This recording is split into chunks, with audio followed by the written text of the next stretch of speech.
savol bo'lyapti. Toshkentda ham so'rashdi ba'zi tanishlar. Ba'zi vodiydan ham ba'zi tanishlar, o'rtoqlar. Ahli ilmlar ham so'rab qolishdi endi. Ular bilmas bir voqeani eshitishgan, shu voqea qanaqa deb mendan so'rashyapti-da.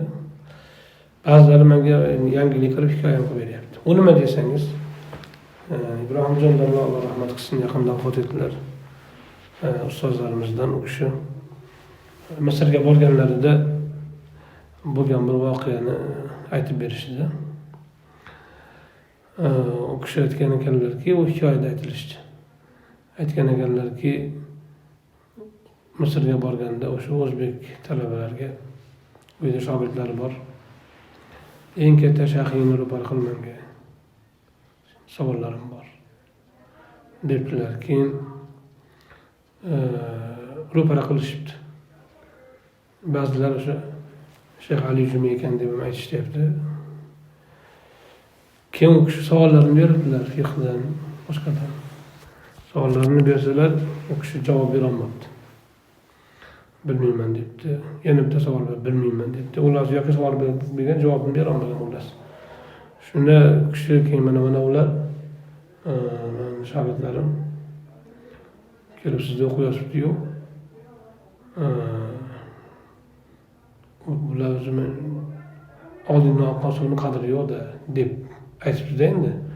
U yerda u kishi aytmoqchi bo'lgan narsa, u senlar meni tashlab O'zbekistonda o'zlaringcha ilm olaman deb kelib olayotgan ustozlaringni eng kattasi men bergan savolga javob bera olmaydigan darajada. Mendan ko'ra ilmsiz odam oldiga kelib olishyapsan. Holbuki bu senlarning Misrdagi eng katta ustozing, eng katta oliming emas ekan. Degan ma'noda tanbeh aytgan ekan. Shu gap to'g'rimi? Ya'ni ba'zilar boshqa sharoit berdi. Shu Shayx Ali Jumaga savol berdim, javob berdi-yu, 60 mingta kitob o'qigan odam ekanlar-u. Lekin o'sha ma'lumotlar yaxshi tushunilib, yaxshi o'zlashtirilib, bir-biridan yaxshi ajratilib, tahqiq qilib o'qilmasa, odamni ma'lumot ko'payib ketsa ham chalkashib ketar ekan. Bu odamimiz javoblardan men qoniqmadim. Savolimga javob bera olmadi degan gap aytganlar deyapti. Bu ham ya'ni ikki tomondan, uch tomondan kelgan nimalar qilsalar endi. Shuni haqiqatini so'rashdi ba'zilar. Ba'zilar menga yangiliklar berdi, shuni qo'ygan ekan. Haqiqiy ilm bizda yo'q. Tashqarida yurganlar ilmsiz joylarda yuribdi deb. Endi kim aytdimki, alhamdulillah o'sha safarda biz birga bo'lganmiz. O'sha shayxlarga biz olib borganmiz. Domla endi borib qo'yganlar uchun o'z kitob ko'rgazmasiga borgandilar. Shu bahona ulamolarni ham ziyorat qilay dedilar. Biz keyin o'sha o'zimiz bilgan katta ulamolarga, o'zimiz dars olayotganlarga, yana boshqalarga olib borganmiz. Jumladan Shayx Ali Jumaga ham olib borganmiz. Misrning katta ahli ilmlardan, ulamolardan deb. U kishi savol berganlar, savol javob bo'lgan. Shunda biz ko'rganimiz unaqa holat bo'lganmiz. Men aytdimki, Ibrohimjon domla unaqangi birovni borib uni o'zidan ko'ra ilmsizligini isbotlab berishga urinadigan shogirdlarning oldida ustozini mulzam qilib, o'zini undan afzalligini ko'rsatib qo'yishga urinadigan darajada axloqi buzuq odam bo'lgan emaslar. Mabodo o'sha voqeada men ishtirok etmaganimda ham buni eshitsam men qabul qilmasdim. Domla bunaqa tuban odam bo'lmaganlar. Ilmlari ham, yoshlari ham, axloqlari ham ulug' bo'lgan. Biz shunday bilganmiz. Ikkinchidan o'sha voqeada men o'zim bo'lganman, o'zim borganman. O'sha ahli birga borganmiz. U kishining qo'ldan kelgancha xizmatlarni qilishga uringanmiz. U kishida endi ham shar'iy ilm, ham adabiy zavq, ham odob axloq, ham zarofat, ham zakovat, endi juda ko'p fazilatlar jamlangan. Birga yurgan odam hech to'ymaydigan. O'shuning uchun biz u kishi bilan iloji boricha, imkonimiz boricha birga bo'lishga, xizmatlarni qilishga harakat qilganmiz. Endi qo'ldan kelgancha bir narsa qilib berganimiz yo'qmiz, lekin iloji boricha hamroh bo'lishga birga bo'lishga harakat qilganmiz. Xususan o'sha shayxlarga biz olib borganmiz. Unda bo'lgan voqea u kishi men shu Imom Moturidiyning mazhablari bilan Moturidiya bilan Ash'ariyning o'rtasidagi farqlarni bayon qilgan bir kitobni tarjima qilyapman. Shunda bir ikkita masala menga biroz muğlaq, mushkil bo'lib qoldi. Yechilmay qoldi. Shuni ba'zi shu borganimizda shayxlardan so'rasak, men shuni bir aniqlab olsam dedilar. Hidoyadan bitta ikkita shu fiqhdan, aqidadan yana bir ikkita o'zlari. Endi albatta u ahli ilm odamlarni savoli o'ziga yarasha bo'ladi endi. Ro'zani nima ochadi degan savol bo'lmaydi. O'sha o'zlarini o'ylab qo'ygan savollarni so'ramoqchi bo'ldilar va u yerda sinovni ruhini sezmadik. Biz u kishi men tarjima qilyapman, shu yerini bayon qila olmayapman, to'la chiqara olmayapman, tasavvur qila olmayapman deb aytdilar. U borishdan oldin bizga uni muhokama qildilar. Keyin bordik, Ahmad Sharifning oldilariga bordik. U Shayx Ali Jumaning shogirdi va ko'p o'zbeklar o'qiydi u kishidan. U kishiga savollarni berdilar va berilgan javoblardan juda ham qoniqdi. Keyin Shayx Ali Jumaga ham bordik. U kishiga ham savollarni berdilar. U kishining javoblari bu kishini qoniqtirmadi domla. Lekin u yerda sinab men sindirib qo'yaman degan ma'noda emas. O'sha jumboqni yechish istagi ma'nosida savol berilgan bo'ldi. Hattoki biz kitobni olgandik. O'sha kitobni, domla tarjima qilingan kitobni, Faroidni olgandik. Men ehtiyotdan olaylik deb olgandim. Shayx Aliga bu kishi savolni bergan paytda u kishi tushuna olmadi. Keyin biz kitobdan o'qib berdik. Keyin u kishi masala hol masalasi bu. Bizda iqom deyiladi, hol dedi. Bu deb u kishi keyin o'shani tushuntirgan bo'ldilar. Endi Alloh alam endi u kishi hali shivada gapirganmidilar o'sha paytda, endi bizga haliga fusha bilan shiva aralashib ketsa ham bilinmay qo'ygan. Domlada o'shada ayiqul lug'a deb qo'yishadi, lug'a to'sqinligi bo'ldi. Ya'ni o'shada o'tirgan biz, u kishining o'zlarining shogirdlari, jiyanlari birga edik. Ular tushundi. Lekin domlaga shu Shayx Alining javoblari qanaqadir yetib kelmagandek bo'ldi. Yana qaytadan savolni qaytaruvdilar, xuddi o'sha javobni yana qaytardi. O'shada biroz nima bo'ldi? U kishida tushunmovchilik bo'ldi deb o'yladik biz. Ya'ni o'sha ancha-muncha shivaga o'tib ketganlar. Chunki biz ahli ilmlar kitobiy o'qiydi, kitobiy tushunadi, kitobiy gapiradi. U shivaga o'tgan paytida zehn uni ilg'ay olmay qoladi. Menimcha shunaqa bo'ldi. Lekin u yerda Shayx Ali Jumada birorta o'zbek o'qimaydi. Masalan, aytsaki, seni oldinga kelib o'qishyapti ekan, mana shogirdlarim, holbuki sen menchalik ilming yo'q ekan deyish uchun o'zi u yerda birorta o'zbek o'qimaydi. O'zbeklar Ahmad Sharifda o'qiydi. Ahmad Sharif endi u kishi ko'p o'zbeklarni o'qitadi, o'zbek, qirg'iz, qozoq hammasini o'qitadi. Markaziy Osiyoning talabalari ko'p u kishiga shogird. Lekin u kishiga domla qayta tasanno aytdilar. Hatto Ali Jumadan chiqqandan keyin ham oldlaridan bu bo'lmadi, lekin Ahmad Sharifga qoyil qoldim dedi. Nafaqat haligi qoyil qo'yganini aytdilar. Endi ba'zi masalalarda, holbuki Ahmad Sharif Ali Jumaning shogirdlari va u kishining Ahmad Sharif bo'lishida asosiy o'rin tutgan Ali Juma bo'ladilar. Lekin bo'lishi mumkinki, Shayx Ali Juma Shofiy mazhabidagi, Ash'ari mazhabidagi odam. Ahmad Sharif endi Hanafiy mazhabini tutgan. U kishidan ilm olishdan tashqari Hanafiylarga alohida bor. Hanafiy mazhabini tutgan va Moturidiy mazhabini o'rgangan va shu ikkalasidan dars beradi asosan. O'shuning uchun u shogird o'sha masalalarda ustozidan o'zib ketgan bo'lishi mumkin. Lekin dunyodagi yoki Misrdagi eng katta shayxini olib kelib men sindiraman deb borgan emaslar va shunaqa ham emas. Masalan, Ahmad Sharifdan ko'ra olim odamlar ham bor. Ayni mazhab bo'yicha ham. Lekin u yerda o'zbeklar sendan olyapti ekan, mendan ko'ra ilmsiz ekansan degan gap bo'lgani yo'q, balki unga tan berdilar. Voqealar mutlaqo o'zgarib ketganda. Bu yerda haligi kishi o'zining mahalliychilik bor.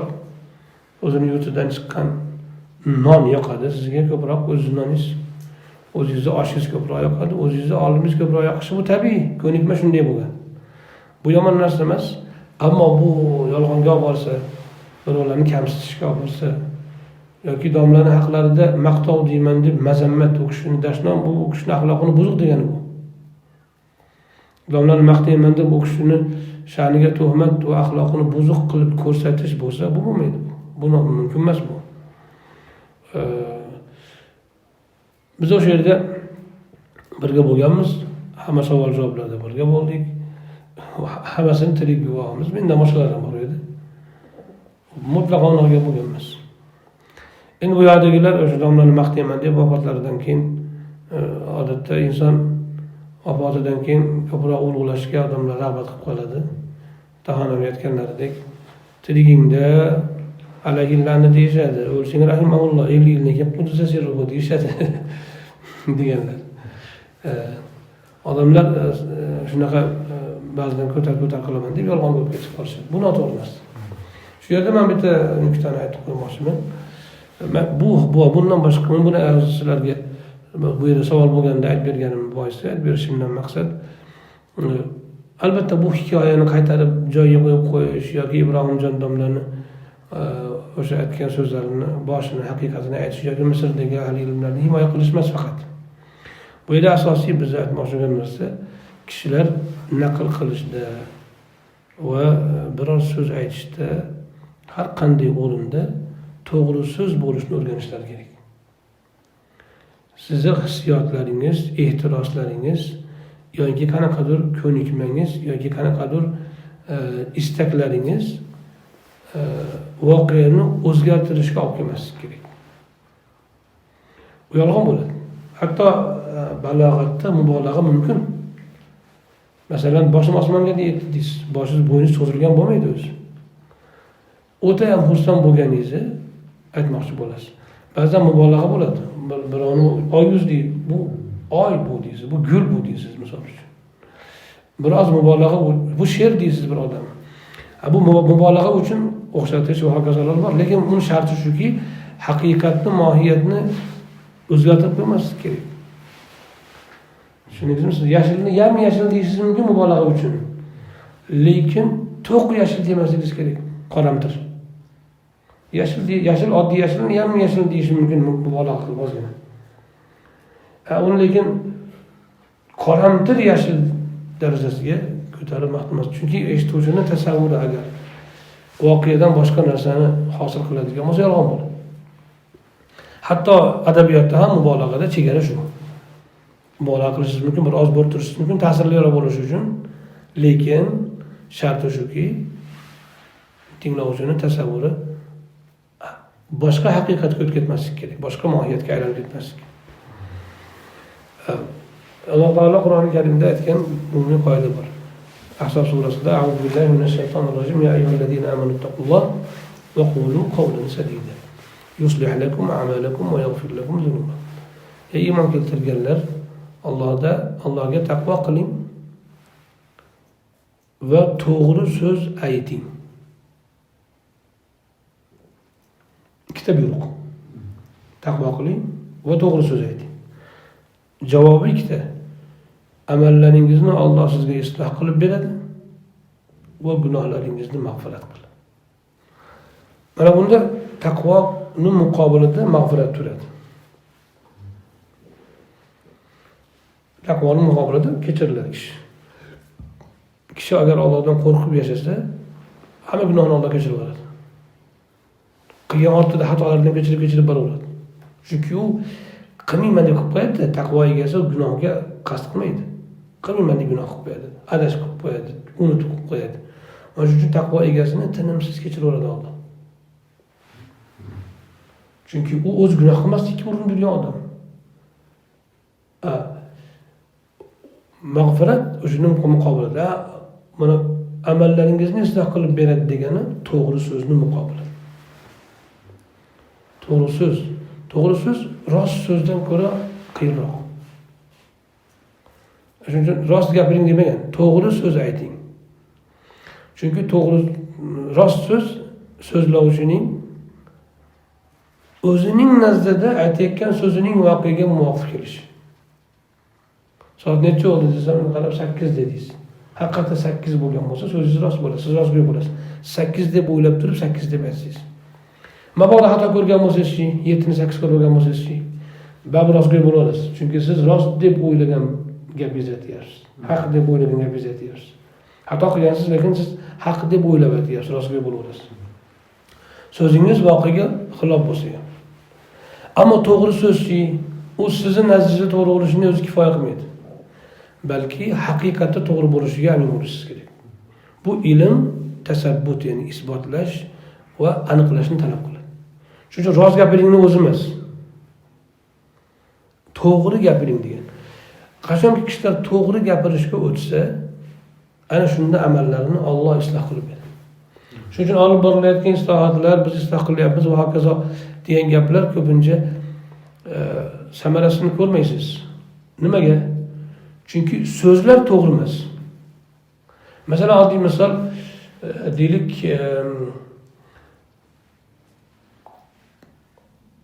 qoni ozayib ketgan odamning qonini ko'paytirish uchun nima tanovul qilish kerak yoki nima dorini iste'mol qilish kerak desa, siz falon dori deb aytgan paytingizda o'sha dorining ana shu qonni ko'paytirishda haqiqatda faol ekaniga amin bo'lishingiz kerak. Lekin siz boshqa tushunchalar bilan mana uni sotishimizga ko'proq foyda bo'ladi, mana uni pistonchi aytgan shuni sotishimiz kerak deb turib aytsangiz, demak siz to'g'ri so'z aytmadingiz. Bu amallarni buzatish, islohni yo'qotadi. Hamma narsada isloh to'g'ri so'zga bor. Har bir soha egasi to'g'ri so'zni gapirishni o'rgansa, o'rganib, chunki to'g'ri so'zni aytish sadid, Payg'ambarimiz Hazrati Aliga Allohumma dini va sabbitni va saddidni degan duo o'rgatganlar. Alloh meni hidoyat qil, sobit qil, to'g'ri qil. Shunda saddidnini aytganlarki, saddidni deganingda deganlar, o'qning to'g'ri bo'lishini eslab qo'y deganlar. O'shanaqa to'g'riligini aytyapti. O'qning to'g'ri bo'lishi nima bo'ladi ta'sir? Ayni hadafga, maqsadga nishonga uradi. Demak, to'g'ri so'zni to'g'ri aytish, xuddi siz o'qni nishonga olgan, to'g'rilagan paytda qanaqa mo'ljallaysiz, qanaqangi daqiq qaraysiz, qanaqangi mehnat qilasiz. O'sha joyga tegish uchun, nishonga tegish uchun qanaqa bir diqqat qaratasiz, qanaqangi o'rganasiz, qanaqangi mehnat qilasiz, to'g'rimi? To'g'ri kelsa 15 da ota olmaysiz. Ana shunday to'g'ri bo'lishdan maqsad nima? Nishonni urish. O'sha nishonga siz o'shuna qarasa to'g'rilagan paytingizda o'qni, keyin nishonga tegib maqsadga yetib boradi. Amallarning ham solih bo'lishi maqsadni hosil qilish bilan bo'ladi. Uni sharti o'qni nishonga to'g'rilagandek so'zlar to'g'ri bo'lishi kerak. Tushundingizmi? So'z, chunki insonni to'g'rilaydigan, to'g'rilash qiyin bo'lgan asosiy amallardan biri shu so'z bo'ladi. Chunki u oson chiqib ketadi-da u. Inson e'tiborsiz, ahamiyatsiz turadi. Erinishi mumkin. O'rganib, o'sha o'qni nishonga to'g'rilagandek o'rganib turib, haqiqatda amin bo'lib turib, keyin so'z aytishga inson dangasalik qiladi, aqli yoki boshqa narsaga chalg'ib ketadi.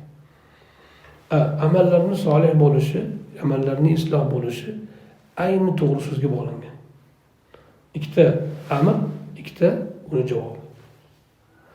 Butun jamiyatlarni isloh qilishga mana shu ikkalasi yetadi. Chunki siz to'g'ri so'zni tanlab ayta oladigan bo'lishingiz uchun, aytayotgan so'zingiz haqiqatda voqeaga muvofiq ekaniga amin bo'lish uchun, amin bo'lmaguncha gapirmaydigan bo'lib, mas'uliyatli bo'lish uchun taqvo kerak. Taqvo hissi shuni beradi. Taqvosi bo'lmagan odam aytaveradi. Hisobotlar ham, ilmiy xulosalar ham hammasi faqat to'g'ri bo'lganda o'sha sohalar isloh topadi. Hozir buni aytib bo'lmaydi. Odamlar noto'g'ri tushunadi. Hozirlar yumshatib ayting, hozirlar masalan deylik, chiroyliroq qilib ayting. Kasal 100 ta demang, kasalni 10 ta qilib ayting. Paxtani 100 kilo deb ayting, 10 kilo emas. Ko'paytiribroq. Mana shundan bu amallar buziladi. Sohalar tanazzulga ketadi.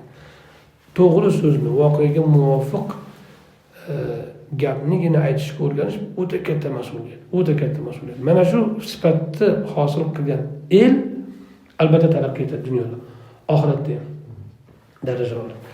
Mana shu narsaga o'rganishimiz kerak aslida. Masalan, men ustozim uchun, bo'lganim uchun ustozimni ulug'layman deb turib, bir narsa qo'shib olmaslik kerak. Men yomon ko'rgan odam haqida gap bo'lsa, bir narsa qo'shib olmaslik kerak, ehtirosga beriladi. Hozirgi mana gap ham, masalan, deylik, kimdir ulug'lab, kimdir kamsitish ehtirosi bilan qo'shilgan gaplar. Menga bir kishi shuni aytib berdi, bu dedim, hech qanaqa asossiz gap. Ertak sifatida aytib bersangiz bo'ladi-yu, lekin haqiqat sifatida aytib bo'lmaydi. Bo'lgan voqea shu. Ibrohim jondan Alloh rahmat qilsin, u kishi juda axloqli, go'zal, yaxshi inson edilar, Alloh rahmat aylasin. Keyin shu bilan birga shuni bilish kerakki, agar mabodo farazdan o'sha voqea to'g'ri bo'ldi deylik, bitta ahli ilm borib bir diyorga, o'sha yerdagi bitta ahli ilmni munozaraga tortib yutib qo'yibdi. U degani yutgan tomon ahlida hamma narigi tomondan ahli ilm degan olimlar degani emas. Bitta odam bo'lishi mumkin, ilm o'zlariga to'g'ri kelib qo'ygan bo'ladi. Bo'lishi mumkin o'sha masalada u odam o'sha vaqtda zehni ishlamay qo'ygan yoki hozir bo'lmay qo'ygan. Bo'lishi mumkin o'sha masalani asli o'rganmagan. Lekin u degani umuman ilmda bu ustun degani emas. Bunaqangi bulgurja me'yorlar mantiqsiz, me'yorsiz, asossiz gaplar kishilarning aqliyatini buzadi. Bunga o'rganmaslik kerak. Faqat o'sha doim sodiq gapirishni, sadid, to'g'ri gapirishni, doim taftish bilan, tanqidiy nazar bilan qarashni o'rganish kerak. Shunda keyin inshaalloh hamma amalimiz isloh bo'ladi. Masalan, bitta voqeani aytib beryapman sizlarga shu. Mana shu to'g'ri bo'lishi kerak. Nima aytadi? Bu masalan sizga kichkina tuyulishi mumkin ba'zi narsalar. Masalan, deylik, biz zo'rmiz. Bu endi masalan o'zingizni hamiyatingizni, g'ururingizni ko'tarish, o'zingizga shijoat tug'dirish uchun qaysidir darajada bo'ladi. Hali jangga chiqqanda ko'kragini kergandek. Tabaxtur deydi, salmoqlanib o'zini ko'rsatib yurish harom, illo jangda mumkin. Dushmanning oldida o'zini shijoatini tiklash uchun va boshqa dushmanga qo'rquv solish uchun. U shunga o'xshagan ba'zan insonlar o'zini tomonida bo'lgan yutuqlarni gapirishi yaxshilikka olib keladi, shijoatlantiradi. Lekin bu yolg'onga o'tib ketmasligi kerak. Yolg'onga o'tib ketsa yomon tomonini tanazzulga olib keladi. Siz o'zingizga o'zingiz maqtanib, men zo'rman deb yuraverasiz. Qarabsizki, bir ko'zni yumib ochsangiz, haligi o'zingiz haqingizdagi chiroyli tuyg'ularni mast alasligidan, kayfidan yozilib bir ko'zingizni ochsangiz, boshqalar ancha xushyor bo'lib ketgan bo'ladi, sog'lom bo'lib ketgan bo'ladi. Bunga misol, Ikkinchi jahon urushida o'risni esir, nemisni o'ris esir yenggan, yutgan.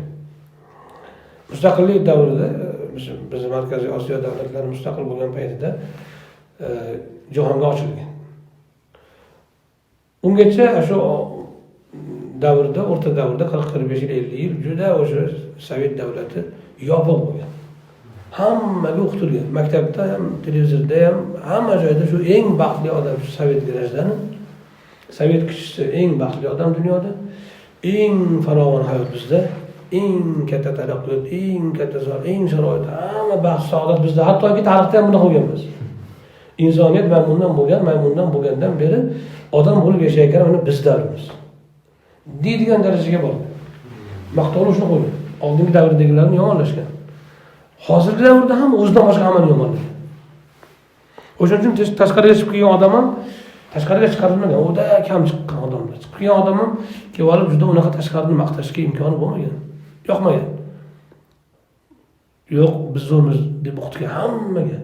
Odamlar shunga million odamlar ishongan. Shu qadar ishonganki, kommunizm g'oyasi bo'lganda, sotsializmda davr bo'lgan, kommunizmga o'tolmagan. Ana o'tamiz deb o'tolmagan. Uzun tushunchalar bilasizlar. Lekin kommunizm orzu qilib yashashgan, buyuk kelajak. Ammo o'zi hozirgi sotsializm holatini ham juda dunyoga eng adolatli biz deb tanishtirishgan. Chingiz Aytmatov, Alloh rahmat qilsin, shu mustaqillik davrida bir maqola yozgan. Aytadiki, tarixni o'rganadigan bo'lsak, g'olib xalq, qavmlar, davlatlar janglar bo'lgan, tarixda ko'p to'qnashuvlar bo'lgan. Odatda g'oliblar doim mag'lublardan o'zib ketgan. Mag'lub xalqlar tanazzulga tushib, tushkunlikka tushib hayot orqaga ketgan. G'olib xalqlar yashnab, gullab, gurkirab katta yutuqlarga erishgan. Hatto mag'lub xalqlar tarixdan sahnasidan o'chib ham ketgan vaqtgacha. G'olib qolib. Lekin ikkinchi jahon urushida biz g'alaba qildik. Nek o'z bilan ko'raylikki, oradan 45 yil o'tib bizga mag'lub bo'lganligimiz bilan bir ko'rishib, xabarlashsak, 45 yildan keyin bizdan 50 yil o'zib ketibdi deydi. Teskarida. Agar bizga o'sha g'oliblik mana shu natijani olib kelib, ularga mag'lublik o'sha natijani bergan bo'lsa, mag'lub bo'lganimiz yaxshi emasmi deydi. Mantiqan olganingizda siz o'zini g'olib bo'lib turib, o'zingizni maqtab, dunyoga namuna qilib o'zingizni ko'rsatib, oradan 50 yil o'tib, 40 yil o'tib bunday qarasangiz, siz yomonlagan, dushman qilib hammaga qoralab ko'rsatgan odamlar sizdan 50 yil oldinda, adolatda ham oldinda, farovonlikda ham oldinda, axloqda ham. Mana shu nemislarning ikkinchi qismi bor edi, O'rsi Xitobiy. Esir parchalangandan keyin qo'shib olgan Germaniya. Ularni tarbiyalashga o'ta ko'p pul sarflagan deydi. Esirda qaramoqqa kirib qo'ygan, O'rsi qaramoqqa kirib qo'ygan, sotsializmga kirib qo'ygan qismini tarbiyalashga o'ta ko'p pul vaqt sarflagan. Masalan, Zagrabda benzinni bo'ladi. Misol shunday endi. Nimaga uryapsan deydi. Oyligim oz deydi. Qancha oyliging bor?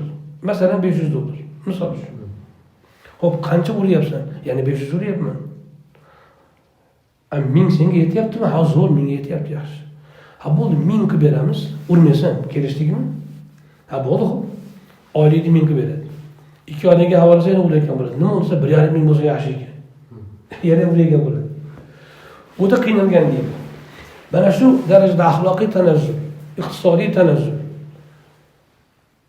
hamma tomonlama tanazzul. Nimadan bo'ldi ta'sir? O'zini o'zim yolg'ondan maqtab allalab yurishdan bo'lgan shu. Shuning uchun o'zingizdagi yutuqni aytishingiz mumkin. Men masalan yaxshi o'qidim, zo'r o'qidim, meni ustozim olim deyishingiz mumkin. Lekin yolg'on darajasiga bormasdan bu holatda o'zingizni o'zi aldashga bormang. Palonchi bizdan ko'ra orqada, palonchidan ko'ra biz oldidamiz deya oling, mayli. O'zi mumkin emas, deng mayli. Lekin rost bo'lsin. Haqiqatda shunday bo'lsin. Aksincha boshqa yutuq bo'lsa, uni tan olish kerak. Toki o'rganing, toki siz undan o'zing. Mana bu voqeani men aytib berganim hozirgi. Bu masalan biz taqib moqchi emasmiz odamlar, talabalar tashqariga chiqib o'qisin deb. Yo'q, o'zimiz yurtda yetarli ilm olish mumkin.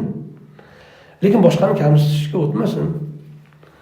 O'zini ulug'lash, o'zini aldashga o'tmasin, yetmasin, u darajaga yetmasin. O'sha o'zimizdagi misol shu. Hazrat Alloh rahmat qilsin aytib beruvdilar. Moskvada prezident hotelda o'tirganimizda xos ikkalamiz o'tirib shunday aytdilarki, uzun suhbat bo'lgan. Ba'zi parchalarni men esimga keyin aytib turaman ba'zi joylarda. Aytgan gaplardan bittasi ta'lim haqida gap ketib qoldi. Maktabdagi ta'lim haqida. Aynan bizning maktabdagi ta'limimiz haqida so'rab turib, men o'zim haqimda.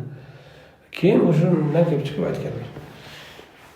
SSRning parchalanishiga asos qilib bu davlat endi o'zini ko'tara olmaydi, yurgiza olmaydi deb buni asoslash uchun juda katta bir tadqiqot majmuasi taqdim qilingan Kremlga. O'sha vaqtdagi katta olimlar, akademiklar, tadqiqotchilar mamlakat bo'ylab o'rganib, izlanib, xulosalarini taqdim qilishgan katta kitob bo'lib kirgan. Balki bir necha yil bo'lgandir. O'shanda bu tizimni yaroqsizligiga dalil sifatida bitta misol ta'lim tizimi keltirilgan. O'sha vaqtlarda Livanda urush bo'layotgan payt. Isroil bilan bo'lgan bo'lsa kerak, urush bo'lgan payt ekan. Isroil bilan bo'lgan bo'ladi, Alloh. 'Alam. 'O'sha urushda 1 Livandagi o'sha arab davlatidagi holat, ta'lim holati, maktab holati o'rganilgan. Urushda bombani tagidagi maktablar. Yarmi qolib, yarmi ketgan. Yarmi qolib, yarmi qochgan. O'shanga solishtirilgan bu yoqdagi Sirdagi ta'lim. O'sha vaqtdagi ta'lim aytilyapti hozir. Solishtirib aytishganki, o'sha Livanda urushlarning ostidagi, janglarning ostidagi maktablarning ta'limidan ko'ra Sirniki qo'rqadi degan. Rossiyan ta'limidan ko'ra o'shalar yaxshiroq hozir. Mana bu darajada urush bo'layotgan beqaror yurtdagi ta'limchalik ham ahvoli qolmagan bu tizimning endi davom etishga yarog'i yo'q. O'zim tutolmaydi degan bir asos berilgan deydilar hazrat. Undan boshqa hisobotlar ham berilgan. Ana shu o'zini o'zi maqtash, aldash o'sha darajagacha bo'lgan. Tushundingizmi? Bu mana shu holatga tushmaslik kerak. Odam doim shuni bilingki, tanqidiy nazar insonni o'stiradi. Biz doim aytamiz, agar menga bir kishi bir so'z aytsa, noto'g'ri bo'lsa, otam bo'lsa ham, otamni oyog'ini o'pgan holatda gapingiz noto'g'ri deyman-da. Qo'lini o'pib hurmatni qilaman, lekin men gapingiz noto'g'ri dada deb qo'yishim kerak. Ehtiromini joyiga qo'ygan holda. To'yinki kishilar botilga, nohaqqa, yolg'onga o'rganmas. Bu kichkina voqeadan men umumiy nizomni aytib qo'ymoqchiman, qanday tutish kerak inson o'zini, xalqlar qanday, qachon taraqqiy etadi. Qovlan sadidanga erishganda, hamma soha egasi qovlan sadidanga erishgandagina o'sha soha egalari islom bo'ladilar. Dunyoda aksar fasod yolg'ondan keladi. Shuning uchun Alloh taolo yolg'onni o'ta qattiq yomon ko'radi va harom qiladi. Alloh isloh qilsin.